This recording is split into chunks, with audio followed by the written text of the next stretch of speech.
വാശിയേറിയ മത്സരമായിരുന്നു അമ്മയുടെ എല്ലാ പോസ്റ്റുകളിലേക്കും ഉണ്ടായിരുന്നത്. ജനറൽ സെക്രട്ടറി സ്ഥാനത്ത് രവീന്ദ്രനും കുക്കു പരമേശ്വരനും തമ്മിൽ മത്സരിച്ചു. കുക്കു പരമേശ്വരൻ 57ഓളം വോട്ടിൽ വിജയിക്കുകയും ചെയ്തു. അഭിനന്ദനങ്ങൾ. Thank you. പറഞ്ഞതുപോലെ പതിവില്ലാത്ത വിധത്തിൽ വലിയ തെരഞ്ഞെടുപ്പ് പ്രചാരണങ്ങളൊക്കെ നടന്നു. പ്രസിഡന്റ് ഉൾപ്പെടെ എല്ലാ പോസ്റ്റുകളിലേക്കും വനിതകൾ മുന്നോട്ട് വന്നൊരു തെരഞ്ഞെടുപ്പ് എങ്ങനെയാണ് കുക്കു? സന്തോഷം. മാറ്റത്തിൻ്റെ കൂടെ നമ്മൾ നിൽക്കുന്നു. അതുകൊണ്ട് 8 പോസ്റ്റിലേക്ക് വനിതകളുണ്ട്.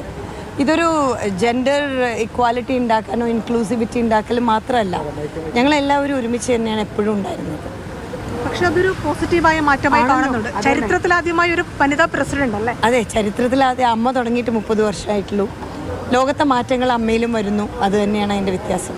ഒരുപാട് വിവാദങ്ങൾ കൂടി ഇത്തവണ ഉണ്ടായിരുന്നു. പ്രത്യേകിച്ച് ശ്വേതയ്ക്കെതിരെ ഒരു കേസ് വരുന്ന സാഹചര്യം എങ്ങനെയാണ് അതിനെ നോക്കി കാണുന്നത്? അതൊരു അനാവശ്യമായ അത് അതിൻ്റേതായ രീതിയിൽ നമ്മൾ അതിനെ നേരിടും.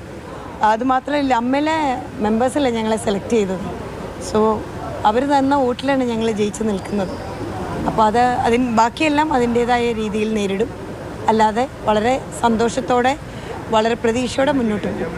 മാത്രമല്ല, മെമ്മറി കാർഡായിരുന്നു മറ്റൊന്ന്. അതിൽ കുക്കുവിനെതിരെ ആരോപണങ്ങൾ സംസാരിച്ചിട്ട് ഞങ്ങൾ അതിൽ everything we will handle it, we will understand it.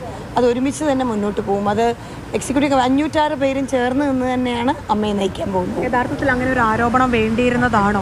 അറിയില്ല, അത് അവരോടല്ലേ ചോദിക്കേണ്ടത്. നമുക്കത് എന്താണെന്ന് അന്വേഷിക്കാം.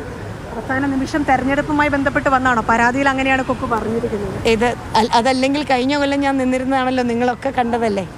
കഴിഞ്ഞ കൊല്ലം 27 വോട്ടിനാണല്ലോ ഞാൻ തോറ്റത്. ഇതേ സ്ത്രീകൾ എൻ്റെ കൂടെ ഉണ്ടായിരുന്നു. എന്ത് പറ്റി ഇപ്പോൾ? അതുകൊണ്ടാണ്. എന്തായാലും കുക്കു പരമേശ്വരനാണ് നിലപാട് വ്യക്തമാക്കിയത്. കഴിഞ്ഞ തവണ മത്സരിച്ചു, ഇത്തരം ആരോപണങ്ങൾ വന്നിരുന്നില്ല. പക്ഷേ ഇത്തവണ അത് വന്നപ്പോൾ അത് അങ്ങനെ തന്നെ കാണട്ടെ. എക്സിക്യൂട്ടീവ് അടക്കം ചേർന്ന് ഈ വിഷയങ്ങൾ ഒരു തീരുമാനമെടുക്കും.